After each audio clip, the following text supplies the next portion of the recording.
frio. O cafezinho vai bem agora, cara.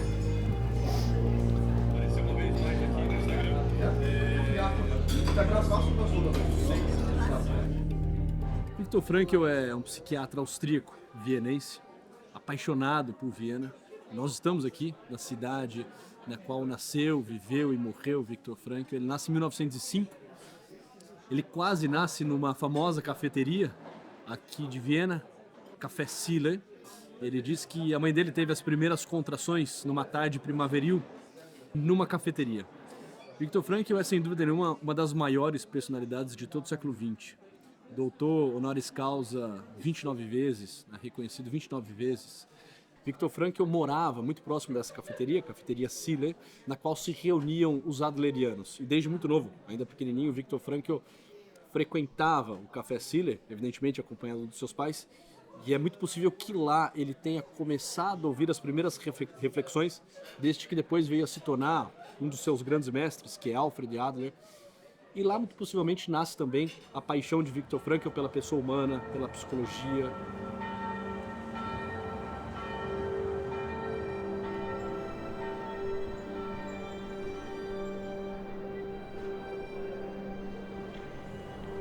Viktor Frankl fue un hombre común y corriente.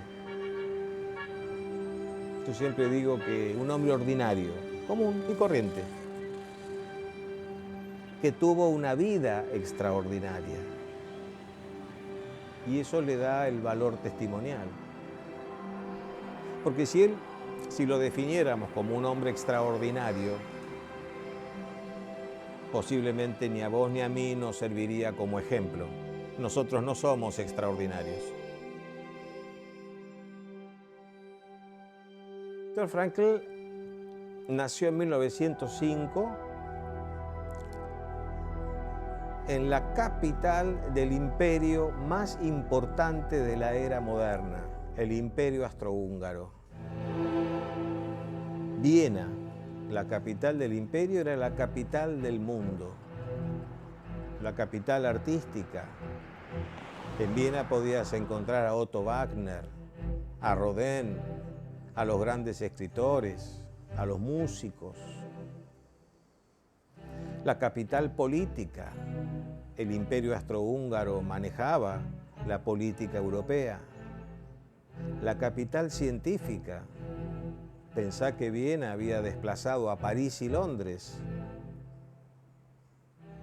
La capital económica, militar del mundo era Viena. En esa Viena, en 1905, nace Viktor Frankl, de una familia judía muy tradicional. Viktor Frankl, ele é filho de Elsa Frankl e Gabriel Frankl. E Frankl vai dizer que o clima familiar era um clima extremamente gostoso. A máxima de vida do pai de Viktor Frankl é a seguinte: como Deus quer, assim eu aceito. Pero sucede algo que era previsible. Se desata la Primera Guerra Mundial. Allí cambia todo, evidentemente, no solo para Viktor y su familia, para el mundo entero. Cambia la historia. Fueron años del 1914 al 18 de una guerra terrible. Afectó a la familia Frankl al punto tal que tenía que salir con Walter incluso a veces a mendigar o robar comida para que pueda comer su familia, hasta que en el 18 termina la guerra. Terminó la guerra, el imperio austrohúngaro la perdió, de modo tal que Europa cambia totalmente, y lo que era el gran imperio ahora pasa a ser Austria, una pequeña república en el centro de Austria. De todas maneras, él pudo cumplir su sueño, ya en el 18, de estudiar en el liceo. Su vocación de médico ya era firme en él, quería ayudar a la gente. ¿Cómo creer en un mundo que había pasado esa guerra? ¿Cómo podía alguien creer en una vida posible después de tanto sufrimiento? Y él se propuso desarrollar lo que llamó el antídoto contra el nihilismo. Em nenhum momento da minha vida foi a morte o centro das minhas preocupações. mas uma única questão. Não será a transitoriedade da vida que aniquila o seu sentido? E a resposta que determinou todas as minhas decisões foi a seguinte: em certa maneira, só a morte é que dá sentido à vida.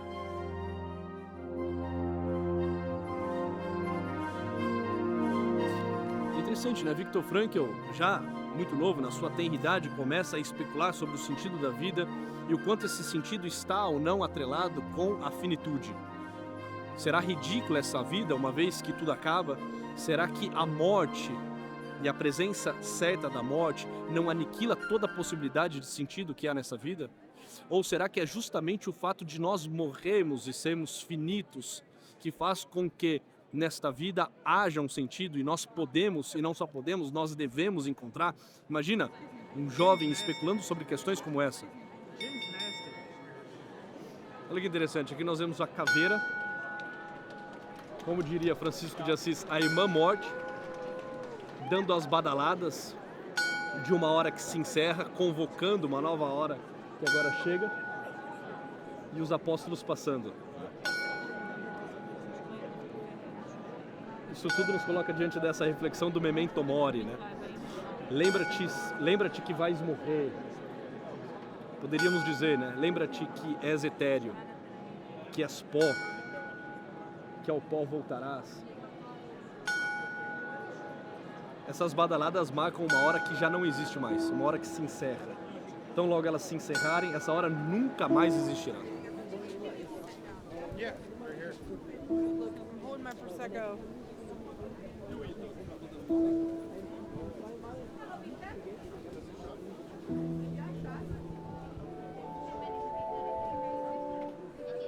Ah, tranquilo.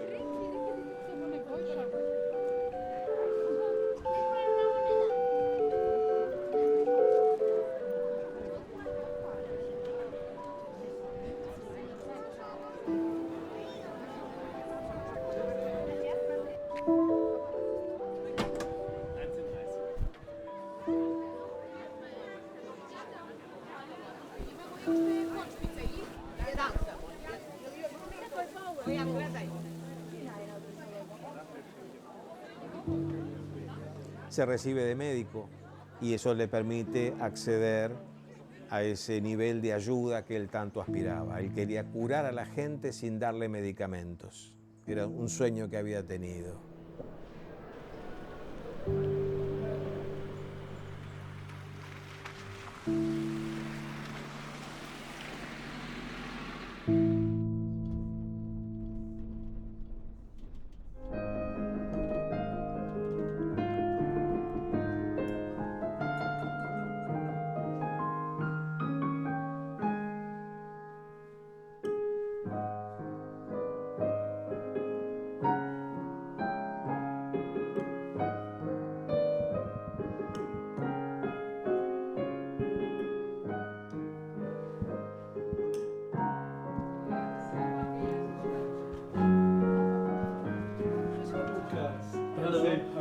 Ja, ja, schön Sie zu sehen.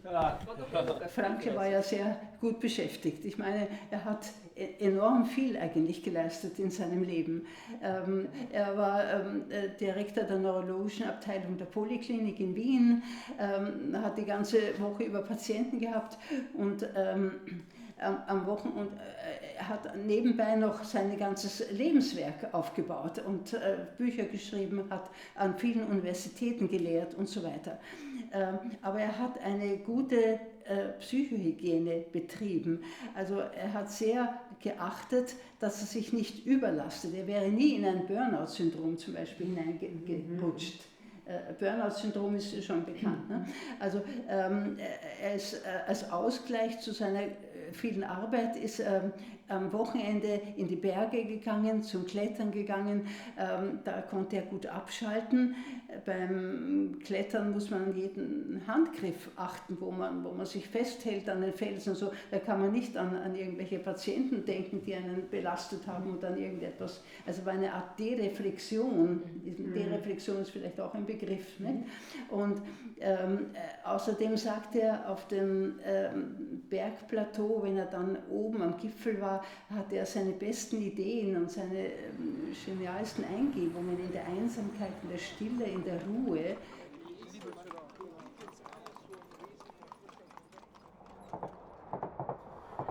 Desde muito cedo aparece em Viktor Frankl essa noção de que a pessoa é algo a mais do que a realidade material. Há algo que transcende, há algo que escapa aos olhos, há algo que é especificamente humano, que nós não encontramos nos animais, não encontramos numa máquina. O homem, para Frankl, tem que ser necessariamente, obrigatoriamente, mais do que uma máquina, que é programada para funcionar de uma forma, muito mais do que um animal que vive nesse mundo atrelado às realidades do mundo, buscando sobrevivência, buscando prazer, fugindo de todo desprazer. Para Viktor Frankl, há algo na pessoa que extrapola isso tudo, obrigatoriamente. Há um especificamente humano.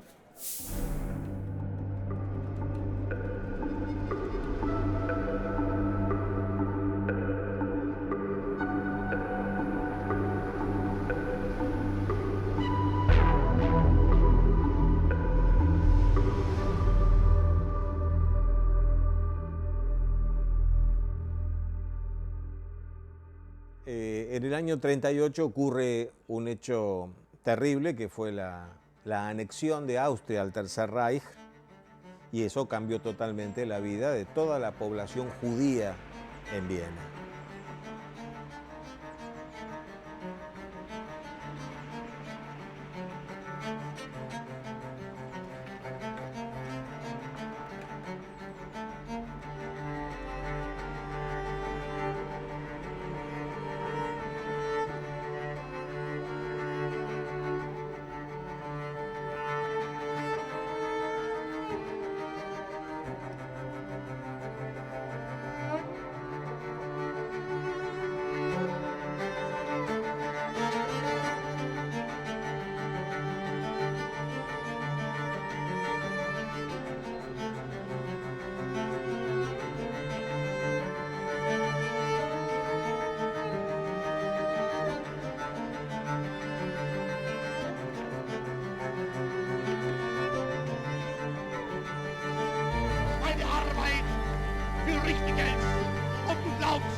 Quando no ato da anexação da Áustria ao Terceiro Reich, Viktor Frankl estava no Teatro Urânia.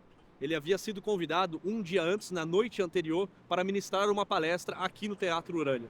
El día que Víctor estaba dando la conferencia en ese teatro, Hitler ingresó a Viena por este puente. El ejército venía por esta calle y por la calle del Prater. Subían las dos columnas del ejército y entraban con Hitler por este puente. Y pasaron por la puerta del Teatro Urânia. Ele estava ministrando essa palestra quando as tropas começaram a marchar e todos eram convidados, forçados a saírem de suas casas, a saírem dos comércios para saudar Hitler que passava com as suas tropas. E um soldado entra no Teatro Urânia e ele começa a dar a aula olhando nos olhos do soldado. Él tenía claro que no le iban a interrumpir la conferencia, que él tenía que terminarla.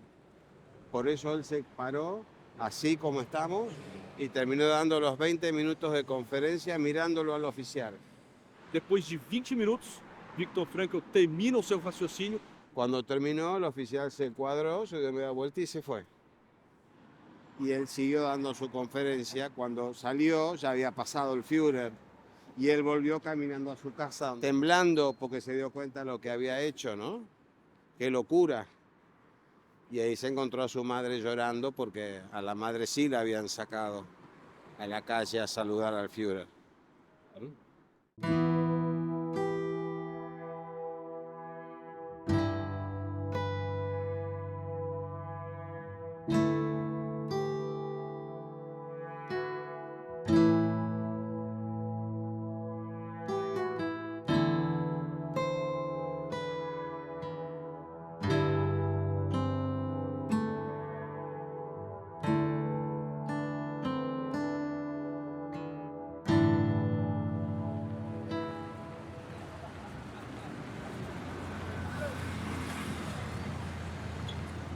Cuando los nazis anexan Austria, entran en vigencia en Austria las leyes de Nuremberg, que eran leyes que fueron emitidas en 1935 para Alemania.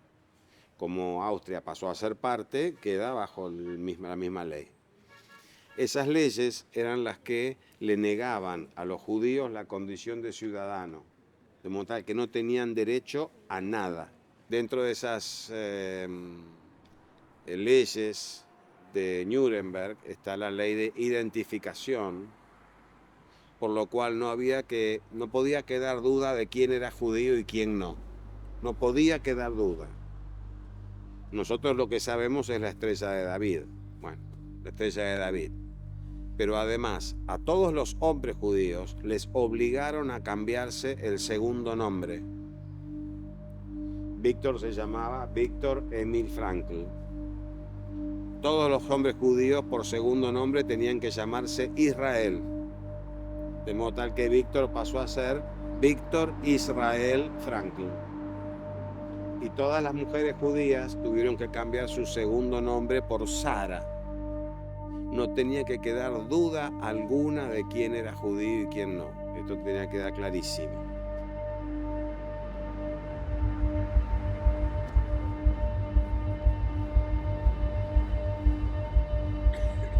Nós estamos na frente do Rio Danúbio. O Rio Danúbio corta Viena e divide basicamente Viena em 2 distritos. O primeiro distrito, que é exatamente onde nós estamos, e alguns metros daqui o segundo distrito, que é o distrito de Leopoldstadt. Distrito esse que era povoado pela comunidade judaica. Boa parte dos judeus residiam no segundo distrito de Viena. Também Viktor Frankl morava no segundo distrito de Viena. Este distrito fue creado para que se asentaran los judíos, Leopoldstadt. Y para la sociedad vienesa, que estaba del otro lado, Sí. esto era como una isla desagradable, como un lugar, porque el Jairo de los judíos es desagradable, decían. E pejorativamente eles chamavam essa ilha de Ilha de Alho, fazendo uma alusão ao cheiro do judeu. Exacto. Este era propiamente el barrio de Víctor, por esta calle, y venía permanentemente. ¿Cuántas veces escuchamos hablar de Zerninggasse? ¿No? Bueno, aquí está. Segundo distrito de Leopoldstadt, Zerninggasse. Zerninggasse, número 6, segundo distrito de Viena. É aqui que nasceu e viveu até 1942 Viktor Emil Frankl.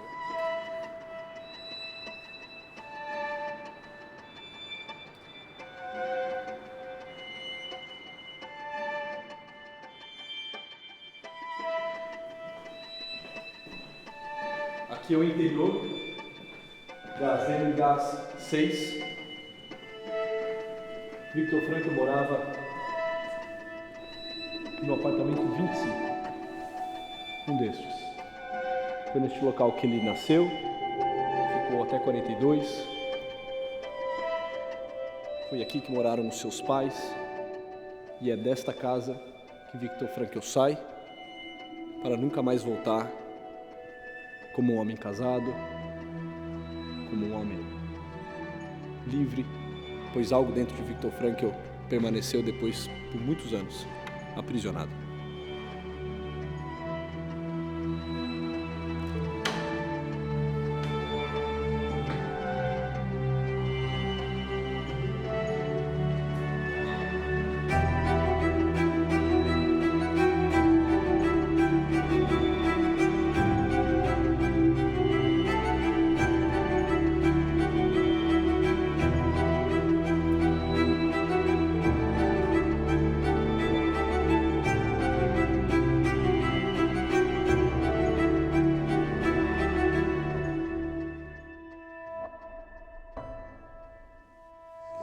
En el caso del ejercicio de la profesión también se limitó, no se podía ejercer la profesión. Los médicos, a él el título de médico se lo sacaron y le dieron un título de especialista, que es como de un técnico, digamos. Pero los médicos judíos solo podían atender pacientes judíos. Y los pacientes judíos solo podían ir a médicos judíos.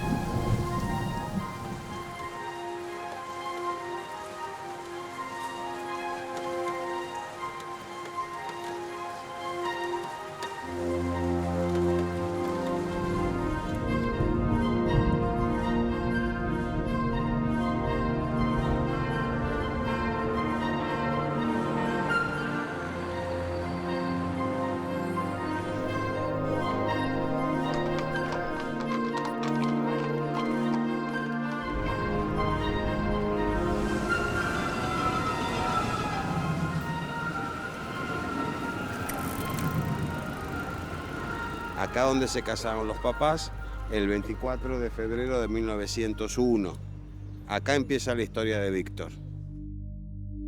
Esta fue la única sinagoga que no fue destruida por los nazis, porque no se dieron cuenta que había una sinagoga.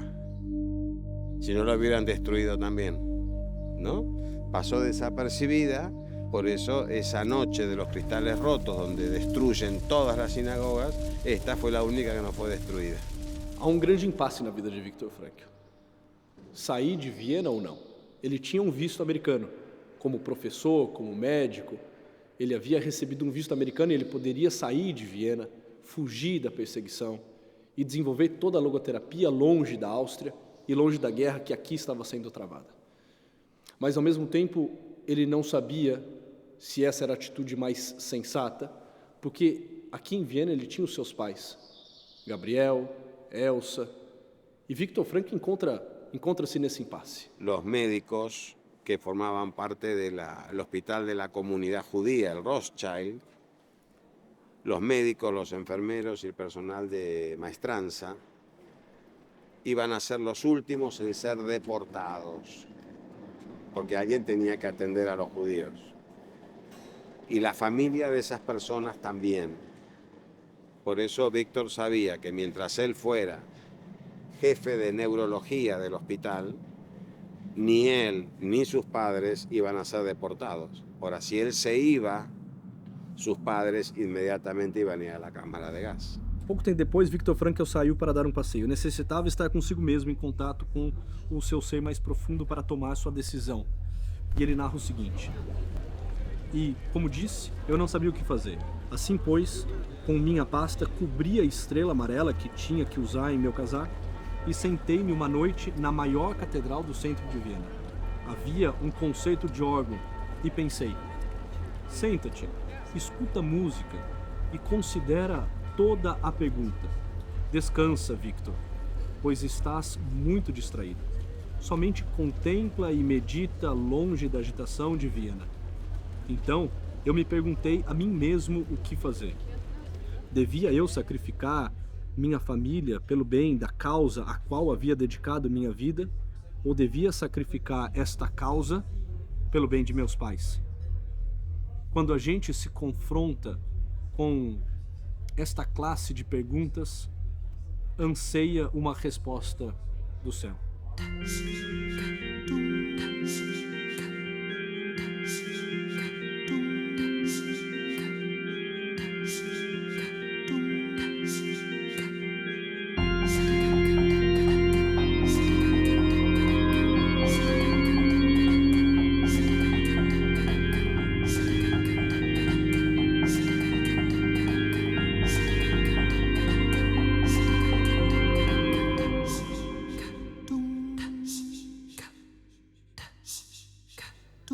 Eu deixei a catedral e fui para casa. Ali, sobre o aparelho de rádio, havia um pedaço de mármore. Perguntei ao meu pai o que era isso. Ele era um judeu piedoso e o pegara no lugar onde havia a maior sinagoga de Viena. Esta pedra foi parte das tábuas que continham os 10 mandamentos. A pedra tinha gravado em dourado uma letra em hebreu. Meu pai me disse que a letra aparecia somente num dos mandamentos, no 4º mandamento: honra a teu pai e a tua mãe, e tu estarás na terra prometida. Depois disso, decidi permanecer na Áustria e deixar que meu visto americano caducasse.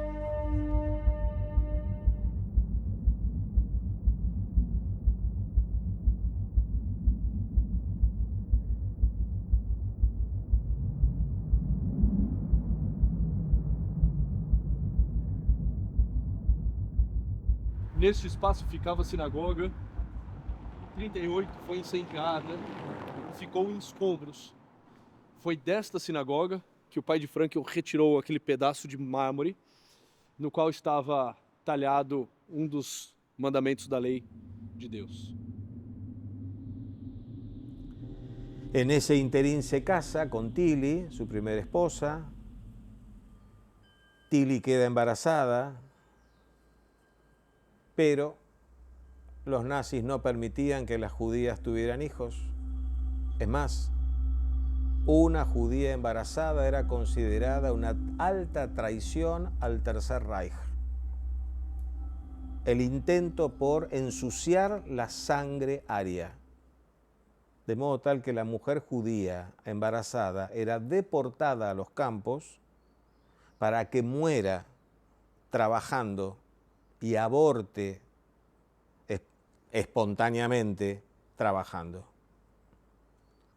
Una de las grandes penas de Víctor, tanto que en el año 1955 Víctor escribe un libro y se lo dedica a ese niño que aún no ha nacido. Así lo dedica. Un niño que aún no ha nacido. Harry o Marion.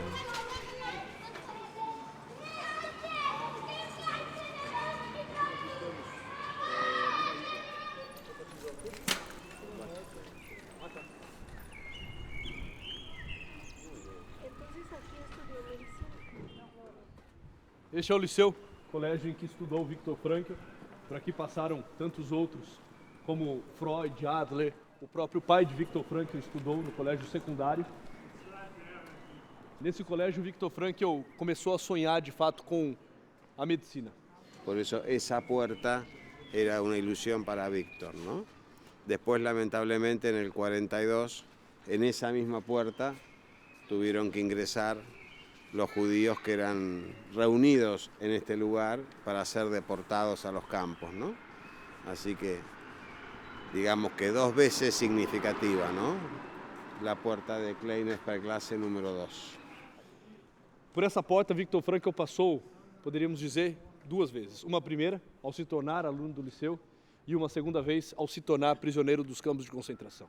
Antes, todo esto estaba empedrado, que era lo habitual, digamos, lo histórico, digamos, todo el suelo era empedrado, irregular. Y cuando uno caminaba toda esta calle hasta acá, sentía la vibración de tanta gente que vino caminando con su bolsito de 10 kilos, pensando que los iban a llevar a un lugar mejor. Eles eram trazidos exatamente por essa rua, centenas de milhares de judeus.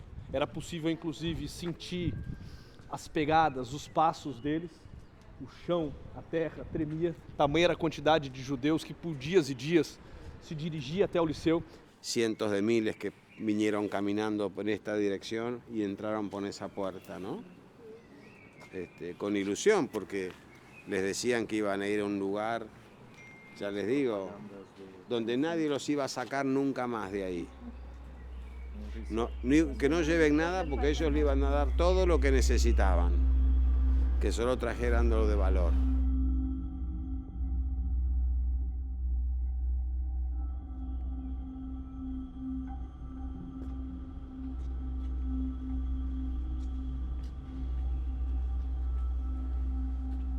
No primeiro momento, por essa porta, passa o jovem Viktor Frankl, que sonhava em se tornar um grande médico, e aqui começa o seu caminho rumo à medicina. E num outro momento, já adulto, por essa porta sai Viktor Frankl, agora como um prisioneiro dos campos de concentração.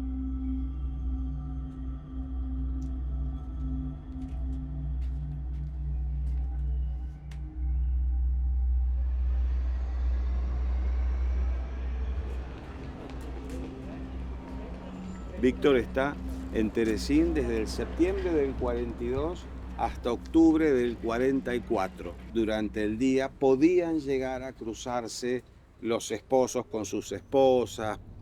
Van a ver porque es una ciudad, Terezín, es distinto. Esa es la única ventaja que tenían. Pero estaban obligados a trabajos forzosos, con un régimen salvaje, ¿no? O pai dele estava muito enfraquecido, porque estava já subdesnutrido, e o pai dele havia pego uma forte pneumonia, que já havia tomado os 2 pulmões. E Viktor Frankl consegue, de algum modo, encontrar uma ampola de morfina em algum lugar desse gueto de Terezín, e à noite, sem que ninguém perceba, sem que ninguém veja, ele consegue encontrar o seu pai, que já estava numa fase terminal, e Viktor Frankl olha nos olhos do pai, e o pai uma vez mais vai repetir essa sentença: meu filho, como Deus quer que assim seja feito. Naquela mesma noite o pai falece, mas Viktor Frankl de algum modo consegue cumprir com aquilo que a lei de Deus havia lhe convocado.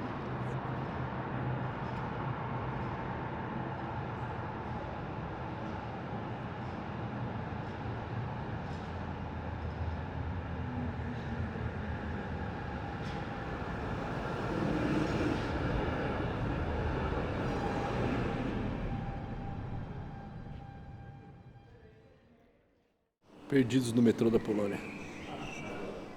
Não sabemos a linha, não sabemos a língua, não temos a moeda.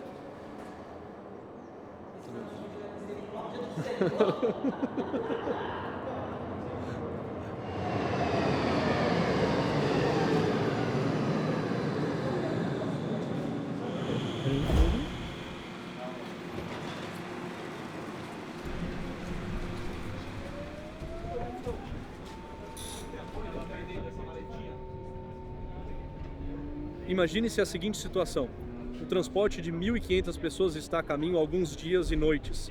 Em cada vagão do trem estiram 80 pessoas sobre as suas bagagens, seus últimos haveres. As mochilas, bolsas empilhadas impedem quase toda a visão pela janela, deixando livre apenas um último vão na parte superior. Lá fora se divisa o primeiro clarão da aurora. Todos achávamos que o transporte se dirigia para alguma fábrica de armamento, mas aparentemente o trem para, em algum lugar no meio da linha. Ninguém sabe ao certo se ainda estamos na Silésia ou já na Polônia. O apito estridente da locomotiva causa arrepios, ecoando como um grito de socorro ante o pressentimento daquela massa de gente personificada pela máquina e por esta conduzida rumo a uma grande desgraça. O trem começa a manobrar à frente a uma grande estação. De repente, do amontoado de gente, esperando ansiosamente no vagão, surge um grito: olha a tabuleta, Auschwitz! Naquele momento não houve coração que não se abalasse. Todos sabiam o que significava Auschwitz. Esse nome suscitava imagens confusas, mas horripilantes, de câmaras de gás, fornos crematórios, execuções em massa. O trem avança lentamente, como que hesitando, como se quisesse dar, aos poucos, a má notícia, a sua desgraçada carga humana. Auschwitz.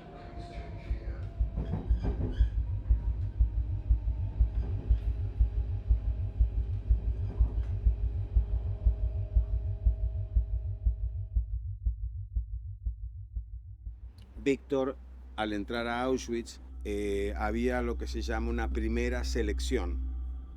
Es decir, en fila de a uno, y un oficial nazi, solo por el aspecto, decidía el destino del prisionero.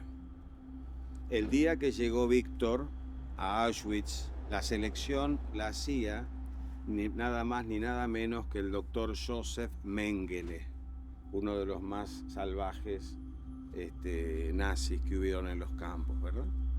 Y había 3 condiciones posibles: apto para el trabajo, el que era apto para el trabajo iba para un lado, era derivado a las barracas. El que no era apto para el trabajo, ese era derivado para el otro lado, camino directo a la cámara de gas. Y tercero, el que era apto para experimentos científicos. Lo que les digo ahora no es una manera de decir.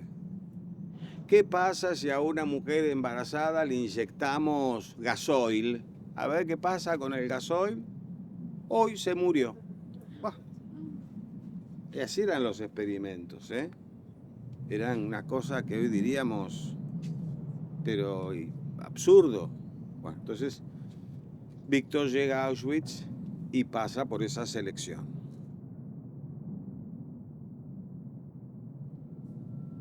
Pasa la selección, los compañeros de barracas, lo primero que le dicen, vos vas a ser el primero en ir a la cámara de gas, porque por su contextura física, ya les digo, era como yo, más o menos, no era grandote así como él, no. Le dijeron, vos vas a ser el primero en ir a la cámara de gas. Esa noche, él en Auschwitz, su primera noche, él no encuentra a un camarada que había venido con él en el transporte y pregunta al famoso capo. En los campos estaban los capos. Los capos eran prisioneros que los nazis elegían y que eran como su ojo dentro de las barracas. El que luego contaba todo lo que pasaba. Y eran terribles, peores que los nazis. Entonces le pregunta a un capo sobre su camarada. El camarada lo lleva a la ventana y le dice, ahí está, señalándolo el humo que salía por las chimeneas.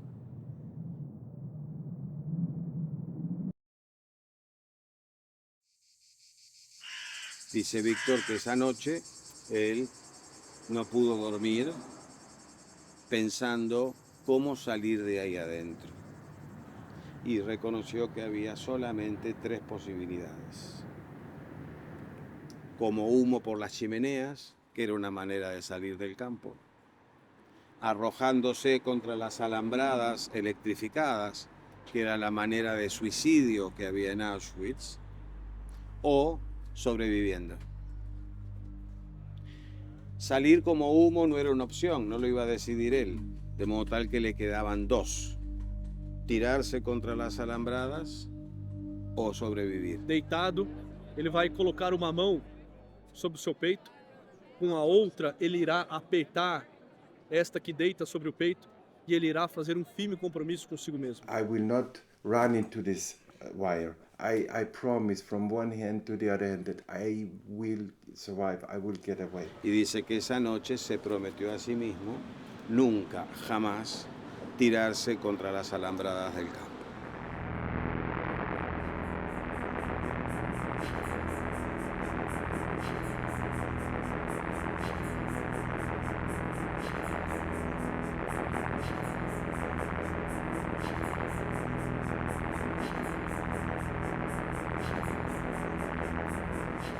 This house here is 120 years old. I like this. This is old Viennese houses and really nice to be here, to work here. So,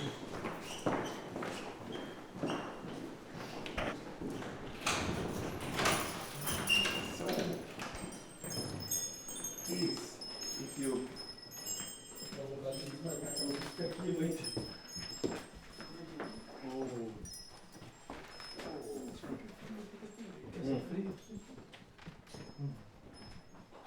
So also here, please come closer. This don't make too many pictures. It looks chaotic. Please come closer. You see still a lot of my books, a lot of books of Dr. Wallnöfer. This is Dr. Wallnöfer, and this may be interesting to you. This is also barbed wire from Auschwitz. Whoa. So which I found there. So this is a long time ago, and I brought one for me. I brought one for Viktor Frankl, and the one you found in the Frankl home. Nobody knew, but when he died, they Ellie found it and it was turned into a heart, you know. My father took this picture in 1992, and yes, this is a lot of, how should I say, chaos here. You have my treasure box. This is also some old books of Viktor Frankl, and I collected many of them, you know, all these first editions. You see, this is a gift from Ellie, statue of responsibility. So Ellie was very kind to give this to me.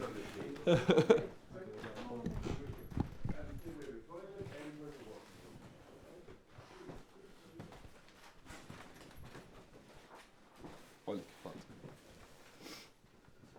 Ele era baixinho, eu achei que ele não era tão baixo. Frankel. Era baixinho. É que o Haraldo é muito grande também, né?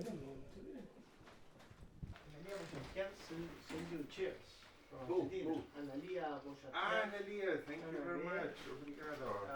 Thank you. You're welcome. Just close the window because of a lot of noise here. Ok. People gardening in the morning.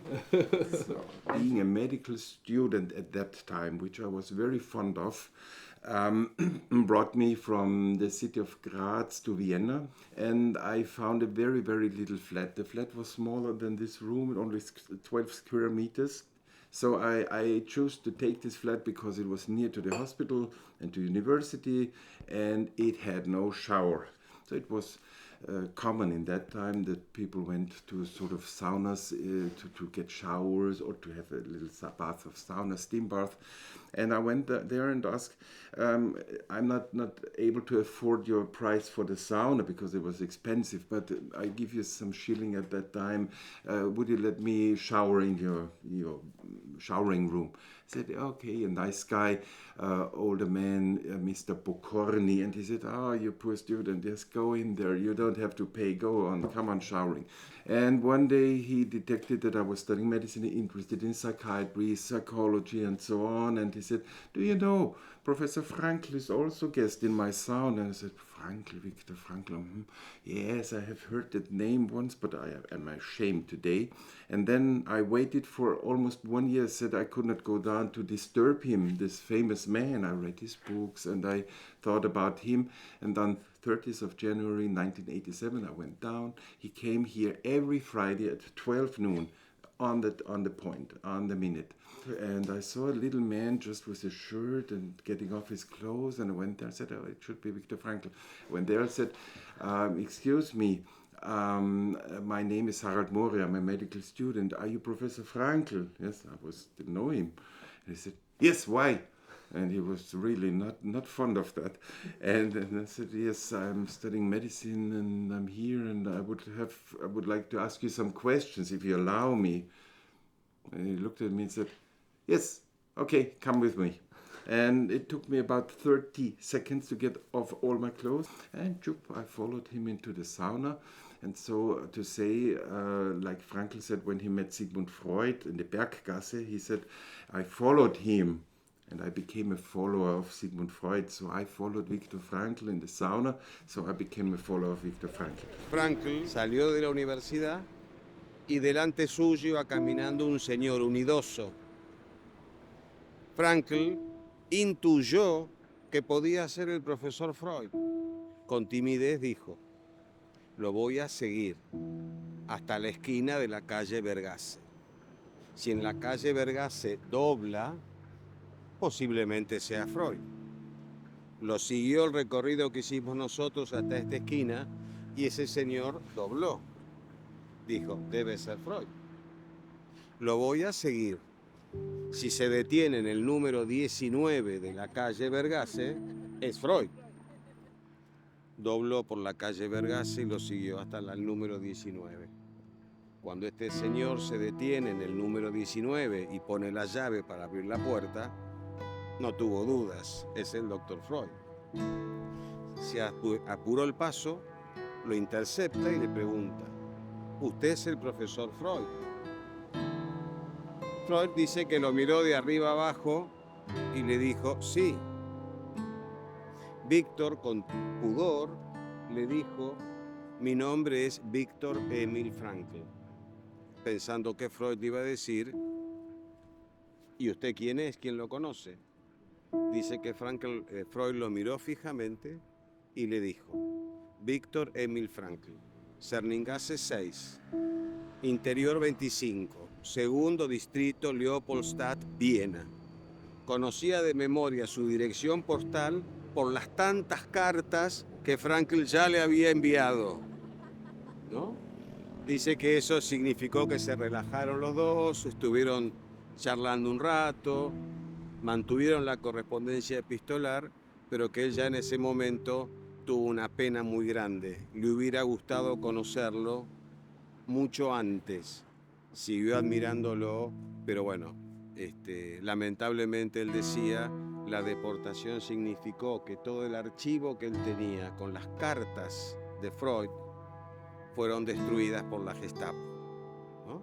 Imagínense ustedes lo que serían hoy si tuviéramos esas cartas del diálogo entre Frankl y Freud, ¿no? Sería una barbaridad, una riqueza enorme, ¿no?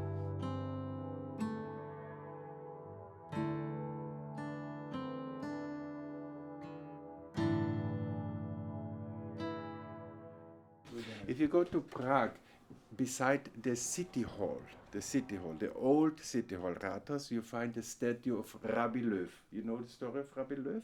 Yeah. No. Rabbi Löw was a rabbi in about 16 somewhere, don't know. And Rabbi Löw was that famous, sorry, that when he died in the old new synagogue, Altneue Synagogue of Prague, he had his chair. And when Rabbi Löw died, they built a second chair for the next rabbi because they said Rabbi Löw was so famous, was so powerful that nobody else should sit on his chair. And Frankl later said, and the same is with Sigmund Freud. Sigmund Freud is so famous, so powerful, has had so much influence. Nobody should sit on the seat of Sigmund Freud.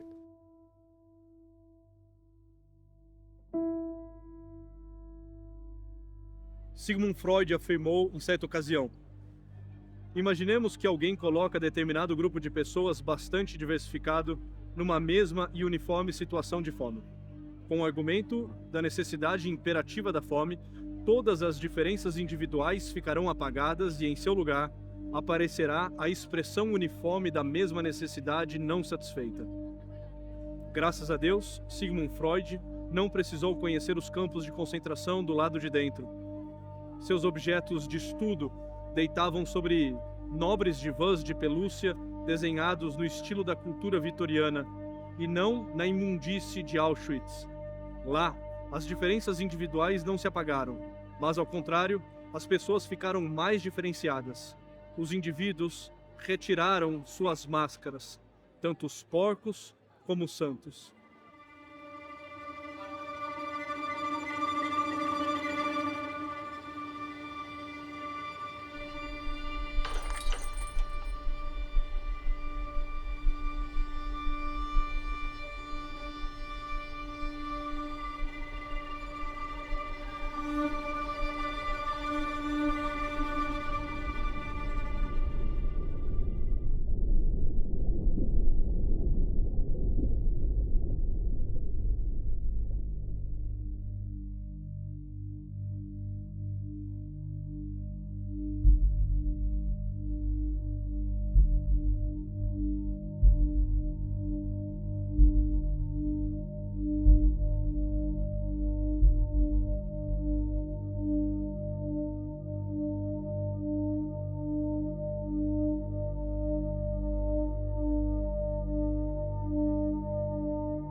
as you see, there is the list of the new camp prisoners who were registered in Auschwitz on 29th of May 1941.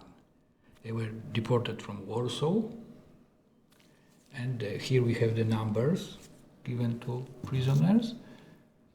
So 16670, Kolberai, date of birth, place of birth, and Priester. So there was the registry office in the camp, and there is the part of the Gestapo, the camp, the political division, and they prepared certificates of the death of prisoners of Auschwitz. But please notice that in those documents there is no information that they died in Nazi concentration camp. Here there is no prisoner number. There is following number of document issued day by day. Here we have information about the date of death and place of death. Auschwitz Kasernenstraße. Oświęcim, Auschwitz Military Barrack Street. This is the official address of the camp. Okay. And here we have Todesursache, the reason of the death. Totally false, of course, totally fake. Because prisoners who worked as clerks in the registry office, they used the list with names of illnesses in German or in Latin to put random in this part of the document. So here we have the problem with heart. Cuando él hablaba de dos clases de personas, los decentes y los indecentes, y cuando decía santos y puercos, él siempre aclaraba, puedo usar la palabra santos desde que conozco la historia de Maximiliano Kolbe. Sempre lo aclarava. Agora, nessa questão da oferta, ele chegou a fazer isso em vida, né? Ele diz que quando ele percebe que a chance dele sair com vida é quase nula, ele oferta a vida dele para que Deus poupe a esposa e a mãe. Ele fala, mas Deus não aceitou a minha oferta. Ele fez essa oferta em vida.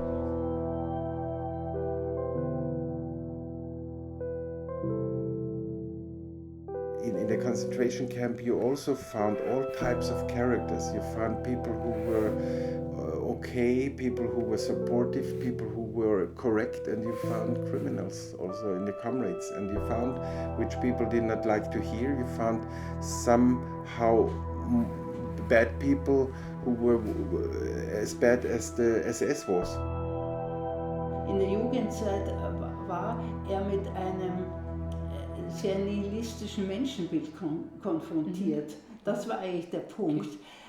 Sowohl im Gymnasium als auch durch seine Beziehung zu Freud war mit einem Menschenbild konfrontiert, das,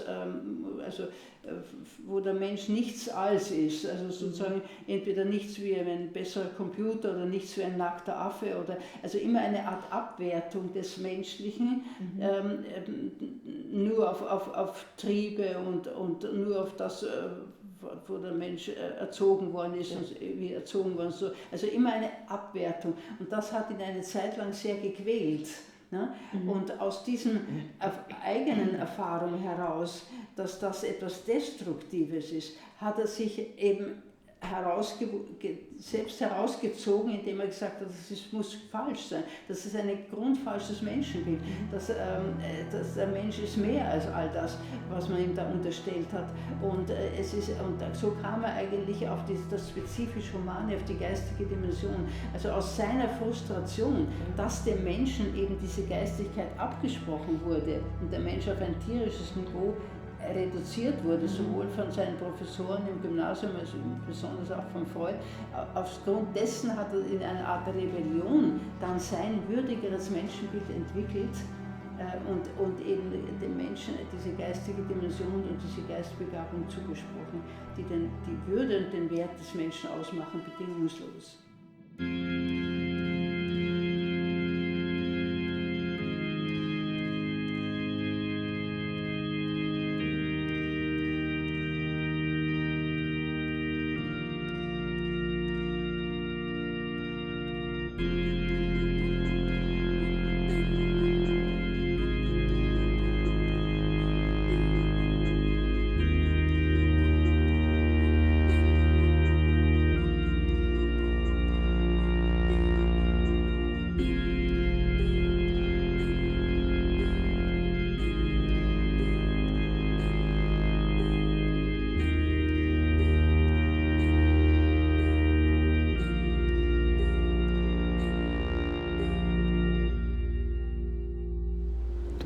que eu entro, eu acho que é a igreja mais linda que eu já entrei na minha vida.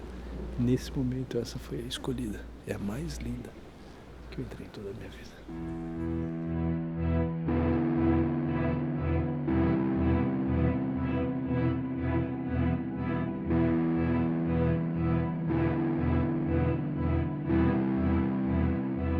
No campo de concentração, tudo te convida a um rebaixamento. Um rebaixamento anímico, um rebaixamento físico. Te convida também a um rebaixamento espiritual. Não que isso tudo precise obrigatoriamente ser vivido desse modo, mas tudo te convida para um movimento de baixo, para uma perda de liberdade, para uma vivência mais animalesca, uma vivência assim, mais basilar. A preocupação é a preocupação com a sobrevivência. A sobrevivência passa pela vivência mais pulsional, a fome, o frio, a sede. Numa cidade como essa, tudo te convida, de algum modo, à liberdade. A estética te convida a olhar para o alto, as catedrais te colocam num movimento de elevação, uma elevação espiritual, uma elevação anímica. Tudo te convida à expansão.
Tem um cheiro de sangue naquelas paredes, naquele espaço. Imaginar o desespero daquelas pessoas que entravam lá enganadas, né? A elas era dito que tomariam um banho e depois seriam conduzidas a um outro lugar. Desespero delas quando aquelas pastilhas começam a cair, quando as portas se fecham, quando o gás começa a sufocá-las.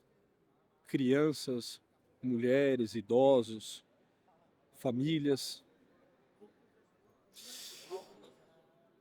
Talvez corriam, gritavam, se abraçavam, mas assim, parece que ainda hoje dá para ouvir o grito de desespero, um grito de ajuda, um grito de socorro.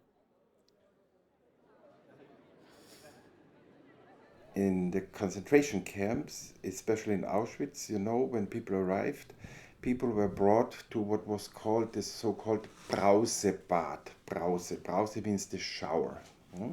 So, and of course, they made the same when they forced people to go into the gas chambers. They said, now you go in here, you find the same installations of Brause, but what came out was not water, it was gas.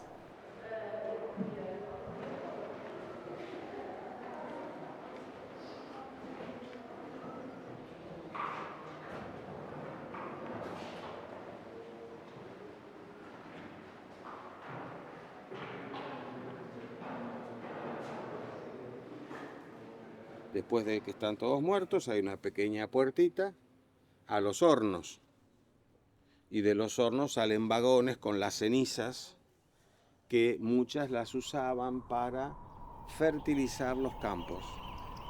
La ceniza de los cuerpos las usaban como fertilizante.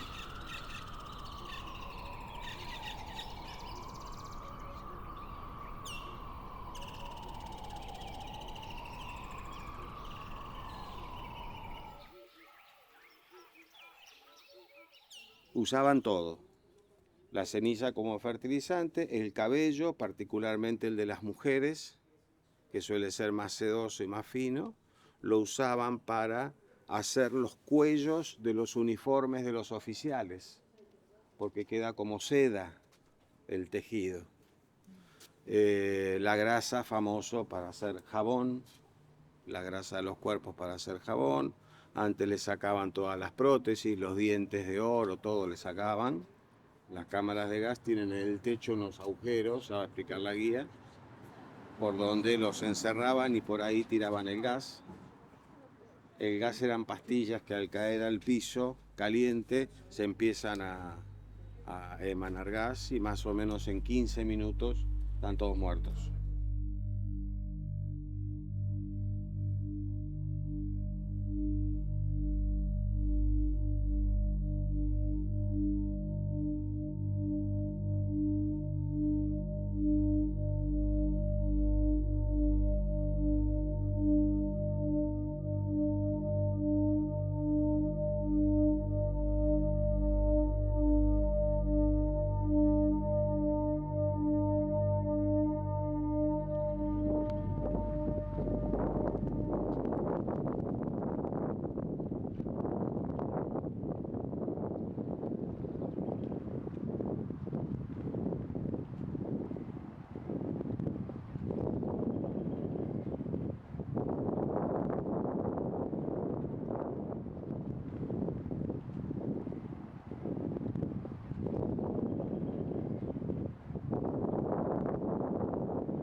No sé de qué manera él hizo un cálculo en ese momento de cuáles eran las probabilidades estadísticas que tenía para sobrevivir. No sé de qué manera hizo un cálculo estadístico, como si les dijera que la probabilidad de sobrevivir era 20 a 80. 80% que no y 20% que sí, una cosa así.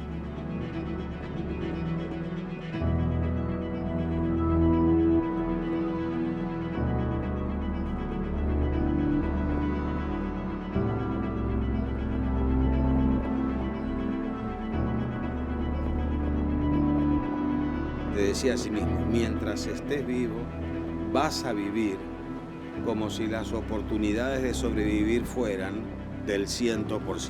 Viktor Frankl estava naquele momento se decidindo pela vida, apesar dos pesares.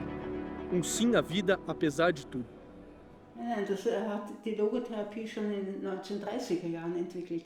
Er hat auch da schon sein erstes Buch, die ärztliche Seelsorge, geschrieben, als Buchmanuskript. Ne? Und hat sogar versucht, dieses Manuskript noch zu retten. Er hat es mitgenommen ins Lager. Es war eingenäht, versteckt in einem Mantel eingenäht, im Futter drin eingenäht. Aber natürlich, er musste den Mantel gleich hinwerfen. So, es war verloren, es war hier verloren, dieses Buchmanuskript. Estando en Terezín, en octubre del 44, a Víctor aparece en la lista de los que van a ser deportados a Auschwitz. Tilly, cuando ella ve en la lista que Víctor va a ser derivado a Auschwitz, le pide a los oficiales que por favor la incluyan en el mismo transporte. Ella no quería separarse de Víctor. En ese tren que los lleva de Terezín a Auschwitz es donde ellos comparten una promesa. A él le sacan el manuscrito que tenía y se lo rompen. Tilly le pide que le prometa que sobrevivirá al campo para volver a Viena y escribir ese libro. Y él le pide que sobreviva al campo para volver a Viena y ser su primera lectora. Le pide que por favor haga todo lo que sea necesario para sobrevivir.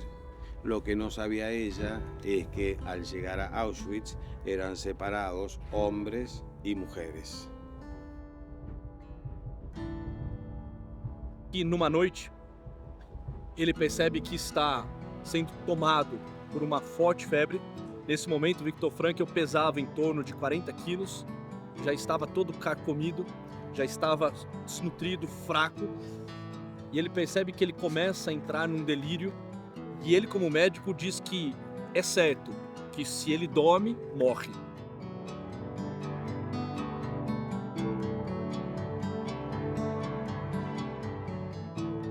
E nesse momento, Viktor Frankl se decide por ficar acordado. Um companheiro seu havia lhe presenteado com um pedaço de papel que contrabandeou de algum lugar do campo e com um pedaço de carvão com o qual Viktor Frankl poderia rabiscar alguns dizeres nesse papel.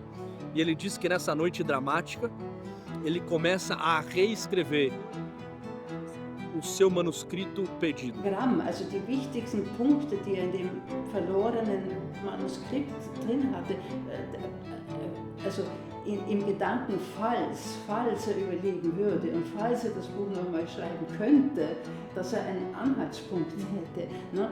Und er hat sich immer gesagt, dieser Gedanke, dass er doch vielleicht noch einmal sein Werk publizieren könnte, nicht um seiner selbst willen, aber um diese guten Ideen an die Menschen heranzubringen. Dieser Gedanke hat ihm buchstäblich das Leben gerettet, weil das hat ihn so einen Lebenswillen eingehaucht in dieser Niederschrift dieses Stenogramms, dass er mit puren Lebenswillen sozusagen noch einmal diesen Typhuserkrankung überlebt hat. Ele estava profundamente desejoso de encontrar a sua esposa, Tilly. Y Tilly es derivada a distintos lugares, terminando en Bergen-Belsen, que es uno de los campos bastante salvajes de mujeres.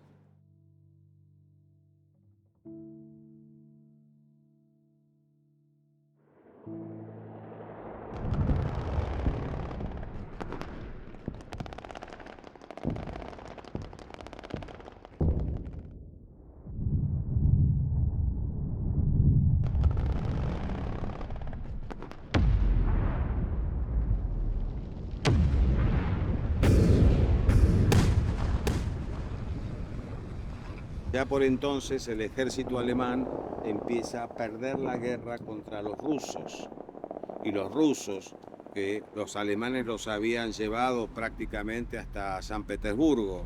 Los alemanes habían avanzado muchísimo en Rusia hasta que los toma el invierno. El frío, el barro, la nieve, la no provisión de alimentos, se le congelaba el combustible de los camiones. No estaban preparados para eso. Entonces empiezan a perder y los rusos empiezan a avanzar. Entonces los alemanes tienen que empezar a retroceder. Pero no solamente tienen que retroceder las filas del ejército, también tienen que empezar a desmantelar los campos de concentración que habían armado ya en el territorio que habían ganado. entre ellos Auschwitz.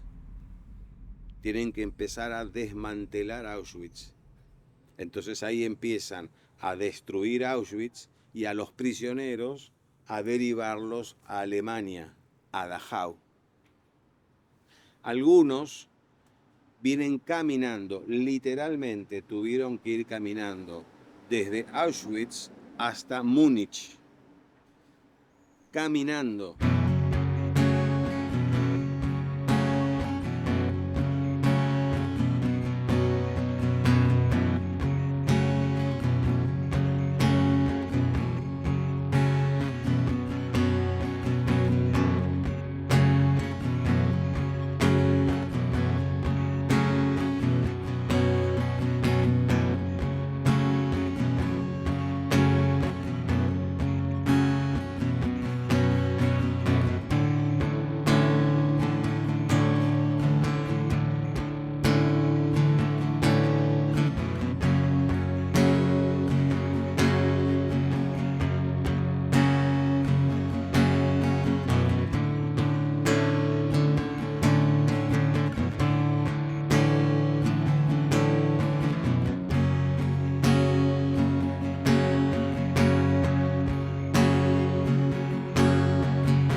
Em 1945, Viktor Frankl é liberto dos campos de concentração. Alguns meses depois, ele consegue uma autorização para vir a Viena. E, muito possivelmente, esse é um dos primeiros lugares que Viktor Frankl vem. A sua casa. Zerningasse, número 6, segundo distrito de Viena. E ele vai relatar de forma dramática como que é esta experiência de vazio, essa experiência de morte. Ele diz que chega até a sua casa, bate na porta, imaginando que iria encontrar aqueles que durante tanto tempo ele sonhou reencontrar. Ele bate a porta e, como vai dizer Viktor Frankl, quem lhe abre a porta não é aquela pessoa que você gostaria de ver. Aquelas pessoas você nunca mais tornará a vê-las.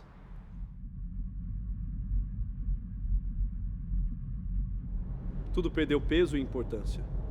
No fundo, não tenho casa, nem tenho pátria, não consigo criar raízes. Acho que já não vou viver muito tempo. Só tenho o sentimento de que não tenho nada para procurar. Nunca fui digno de Chile. Já sabia disso. Agora sei mais. O mundo tão pouco era digno dela. Com meu mau pressentimento, folheio os salmos e leio: espera no Senhor. Anima-te. Espera, pois, no Senhor, ó minha alma. Chile não estava à minha espera. Y ahí es donde él mismo se plantea, un hombre que no tiene a quien amar, un hombre que no tiene qué hacer en la vida, un hombre que no tiene en dónde vivir, ni para qué hacerlo. Also das ist erzählt worden, aber das glaube ich nicht, dass er wirklich gedacht hat, sich umzubringen. Das ist erzählt worden, aber das ist untypisch für ihn. Also so wie er es mir gesagt hat, war er gegen Suizid eingestellt. Weil grundsätzlich hätte er auch im Lager schon in Zaun laufen können, der war elektrisch geladen. Ja. Und also warum sollte er gerade, wenn er überlebt hat, eigentlich das tun? He was a human being. He lost five to six people who were murdered, included his unborn child, the unborn child of Tilly. He was only a human being. And of course he had a power, and he developed really an energy that is so precious and so encouraging for all of us. Unmittelbar nach seiner Befreiung aus dem Konzentrationslager da saß er einmal noch in Deutschland am Ufer der Isar und hat so in den Fluss geschaut und hat er sich gesagt, also mein altes Leben ist gestorben. Ich kann so sagen, das alte Leben nicht mehr fortsetzen. Das ist im Lager gestorben. Aber mir ist diese ungeheure Gnade geschenkt worden, dass ich ein zweites Leben noch einmal leben darf. Es inevitable que cuando uno conoce las historias, mucho más inevitable cuando uno pasa por Auschwitz o por Dachau, que a uno le quede como vivencia la angustia, que uno se quede con la parálisis que significa no superar el horror y el espanto. Uno se queda con una presión en el pecho. Hay gente que no quiere venir a los campos por evitar eso, o gente que a mitad de la visita se retira. Lo comprendo, pero yo creo que reconocer el sentido de lo que uno puede ver en Auschwitz, qué sentido tiene que siga existiendo un Dachau abierto al público, es que comprendamos que no son testimonios del horror. Todo lo contrario, son testimonios del amor. Como puede ser del amor, ¿sí? Del amor que hubo entre camaradas para que ayudar al camarada para que sobreviva. Del amor que me alentaba a seguir vivo, pensando en que alguien me esperaba. Del amor a Dios, que aunque estaba en silencio, uno lo sentía presente, el amor a la vida. Es el testimonio de la victoria del hombre sobre el espanto, Auschwitz. Tanto espanto no fue suficiente para doblegar a la persona. Hubieron muchos muertos, pero hubieron muchos sobrevivientes. Incluso los muertos, como dice Frankl, son los de más valor, porque le pusieron el cuerpo a la situación. Y no se doblegaron. Si yo me quedo con el daño que me hiciste, no supero el rencor, no supero la angustia, aunque esté cicatrizado. Es como que metiera el dedo y hurgara. Ahora, si me quedo con la cicatriz y lo que significa, me quedo con aquello que Frankl hablaba, la victoria ante el sufrimiento. No es que no me dolió, no es que no me acuerdo de ese dolor, no es que no maldigo la circunstancia de haberlo vivido, pero por sobre eso está el hecho de que aquí estoy. War ich zufällig in Wien, wie Frankl total erblindet ist. Und ich habe ihn dann in der Klinik besucht und ich war richtig verlegen. Ich wusste gar nicht, was sagt man zu jemandem, der gerade erblindet ist. Ne? Und da stand ich so im Zimmer und Frankl sagt zu mir, ach, Frau Lukas, jetzt machen Sie nicht so ein Gesicht. Dabei hat er mich gar nicht gesehen. Ne? Ja. Aber er hat das sofort gespürt, meine Verlegenheit gespürt. Jetzt machen Sie nicht so ein Gesicht. Und dann sagt er, schauen Sie, Frau Lukas, wenn man so viele Jahrzehnte wie ich sehen hat können, ne? und sehen hat können, so vieles von der Welt sehen hat können, meine Tochter, meine Enkel sehen hat können, ne? Dann hat man nur Grund zur Dankbarkeit, nur Grund zur Dankbarkeit. Es gibt viele Menschen, die von Geburt aus blind sind oder in jungen Jahren erblinden. Und ich habe so lange sehen können, so viel von der Welt und meine Familie sehen können. Mein Herz ist voller Dankbarkeit. Nossa geração é realista, porque chegamos a conhecer o ser humano como ele de fato é. Afinal, ele é aquele ser que inventou as câmeras de gás de Auschwitz. mas ele é também aquele ser que entrou nas câmeras de gás, de cabeça erguida, e tendo nos lábios o Pai Nosso, ou um Shema Israel. Don't fall asleep. Don't fall asleep tonight.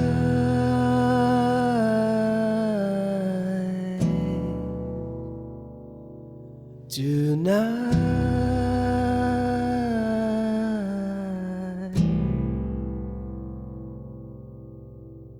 Please come, let me show you the other side.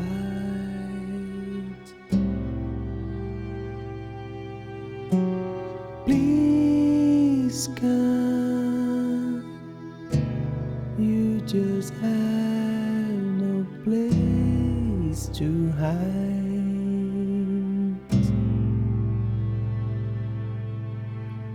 Please just don't fall asleep. Please just don't fall asleep tonight.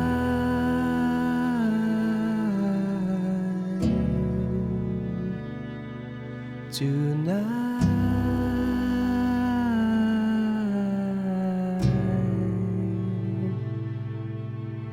It's time to go to pack your things, to seek delight, to hit the end, to bury it all, to lose it all. Did this ever have a meaning? It's time to go to pack your things, to seek delight, to hit the end, to bury it all, to lose it all. Did this ever have a meaning? It's time to go to pack your things, to seek delight, to hit the end, to bury it all, to lose it all. Did this ever have a meaning? It's time to go to pack your things, to seek delight, to hit the end, to bury it all, to lose it all. Did this ever have a meaning?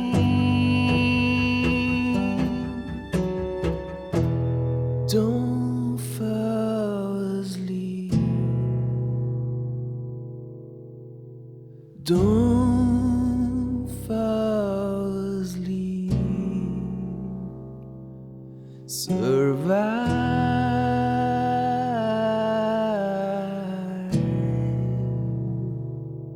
Survive.